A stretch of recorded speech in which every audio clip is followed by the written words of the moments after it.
आज मला आणखी एक गोष्ट रिअलाइज झाले. मृत्युंजयने तुझ्या बाबतीत बांधलेले सगळे अंदाज चुकीचे ठरलेले आहेत. त्याच्या ठिकाणी असलेलं कर्तृत्व, धाडस, या सगळ्या गोष्टी त्यांनी चुकीच्या माणसाच्या आत शोधण्याचा प्रयत्न केलेला आहे. प्लीज प्लीज असं नका बोलू तुम्ही. जा, घरी जा आणि जाऊन सांग तुझ्या आईला तुझ्यासाठी एखादा चांगला मुलगा बघायला. त्याच्याशी लग्न कर आणि सुखानं नांद.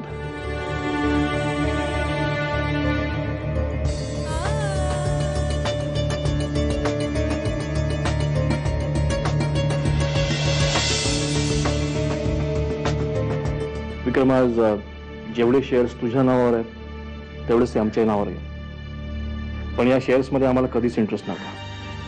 ज्यावेळेस भैया साहेबांना आमच्या सह्यांची गरज वाटायची, एक माणूस आमच्याकडे यायचा, आम्ही पेपर्सवर साईन करायचो. एवढाच काय तो आमचा संबंध त्यांच्याशी उरला होता.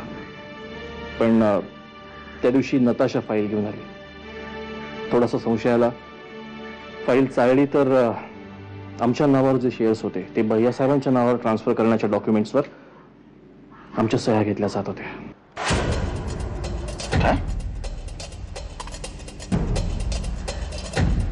रणवीराच्या या थराला गेले तर नील भैया हीच वेळ त्यांना धडा शिकवण्याची. तू नक्की काय करणार आहेस विक्रम? आम्ही एकटे नाही. आता यापुढे जे काही करायचं ते आपण दोघं मिळून करणार आहोत. आत्ताच्या आत्ता आपण रणवीराजांकडे जाऊन आपला राजेश शिर्के म्हणून हिस्सा मागणार आहोत.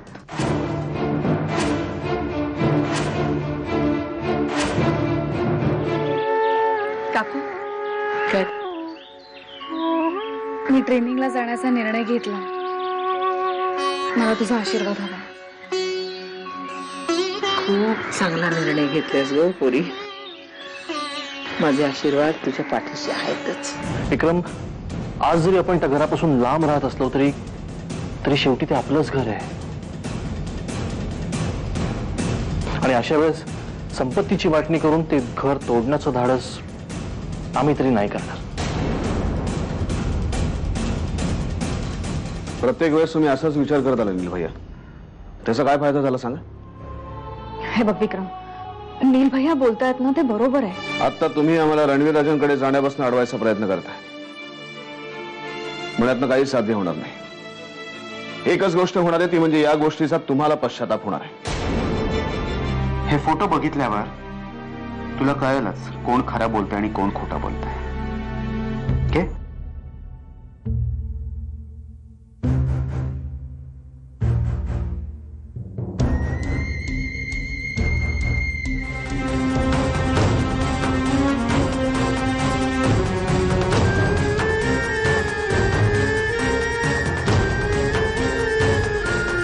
रणवीर राजे आमचे मोठे सख्खे भाऊ आहेत हे आम्हाला आठवलं ना तरी आम्हाला त्याचा त्रास होतो. आता विक्रम, लवकरात लवकर आता ह्या सगळ्यातून तू बाहेर पड. बाहेर पडून आम्ही आता यासाठी एकच मार्ग आहे. रणवीर राजांना जाऊन त्यांच्या वागण्याचा जाब विचारायचा. टेक्नॉलॉजी एवढी पुढे गेली ना अभिलाषा की कुणाचेही फोटो कुणाबरोबरही कसेही जोडता येऊ शकतात.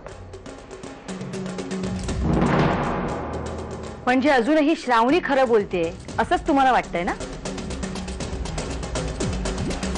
ठीक आहे, तुझ्या समाधानासाठी मी हवं तर पुन्हा एकदा बोलतो श्रावशी. शाळेच्या संस्थापिका हे घ्या. यामध्ये शाळा सुरू करण्यासाठी जी कागदपत्र लागतात त्याची सगळ्यांची पूर्तता केलेली आहे. थँक्स दादू. अरे थँक्स काय, तुझ्या मोठ्या व्यापात माझा आपला खारीचा वाटा आणि एक महत्वाचा फायदा, म्हातारपणी पुस्तकांच्या संगतीत दिवस काढायला मिळणार.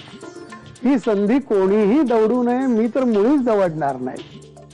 हो संस्थापिका बाई, पण तुमची परवानगी आहे ना?